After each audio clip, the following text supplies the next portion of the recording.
Welcome to Wealth Builders. Today we have here Senor Oscar Ladino from Reinvestar Capital.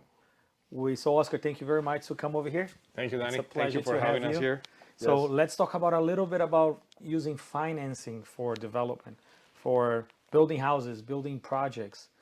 And I know you're very knowledgeable about that. And can you give us a little bit inside of, what you've seen outside, customers that you deal with, people, so we can, go from Absolutely. Absolutely. Thank you very much for the opportunity. But so we come across a lot of questions. A lot of people are questioning the fact that should we finance? Is it a good time to buy? Is it a good time to invest? And my answer to everybody is it's always a good time to buy. It's always a good time to invest because your money is more, when you're multiplying your money, it's better than just having it sitting down and not doing anything. So, from that point of view, investing is great. And we have something particular in Florida that investing in real estate is not like investing in the rest of the country. We have people coming from all over the world to Florida.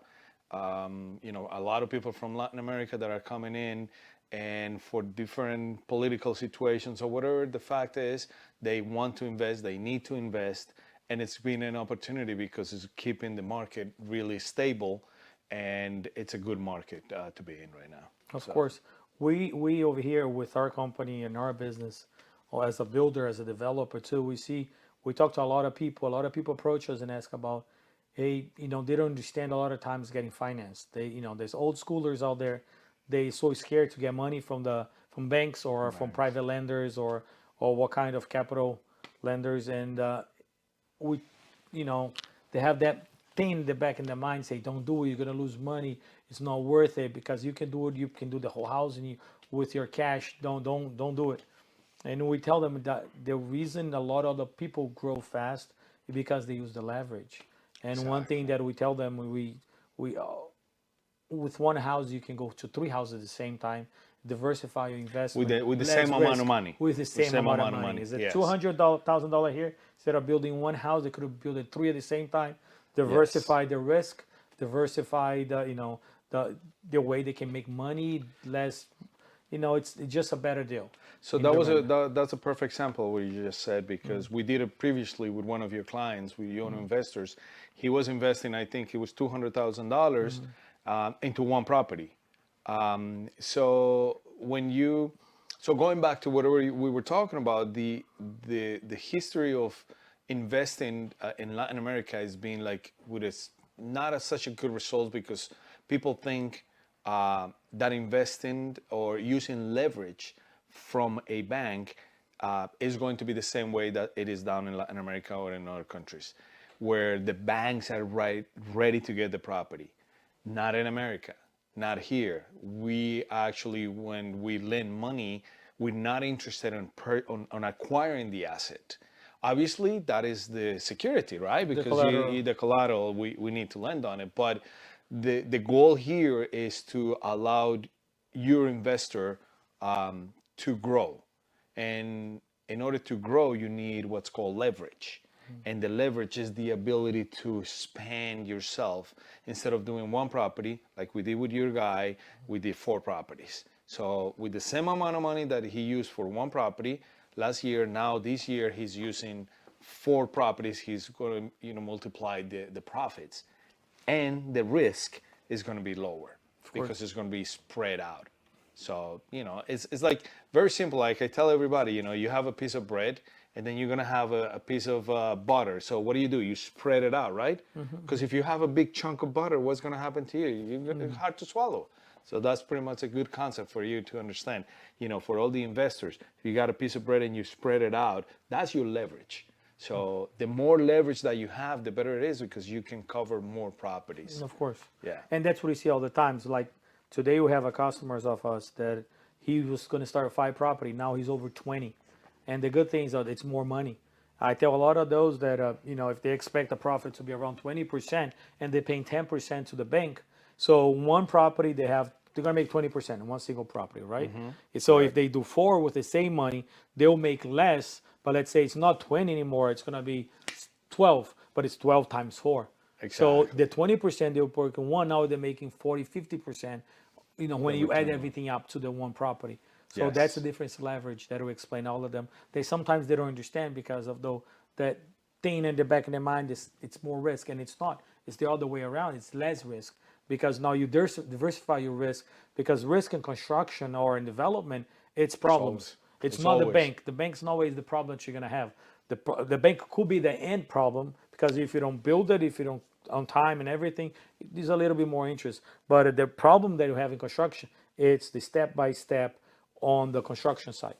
So if Correct. the problems are there, so, and it happen all the time. So when you go from 1 to 4, you leverage your risk in 4 property. So I don't know, worst case scenario, if you break even Break one even in property, one, the other 3 still make a you're profit. making money. Yes. Yes. So even, if in that case scenario, if you make, instead of making 20 on one or 10 and 3, you'd still make 30% and you have less risk. So I explained to them, so a lot of times, it's that thing that they scare of it, right?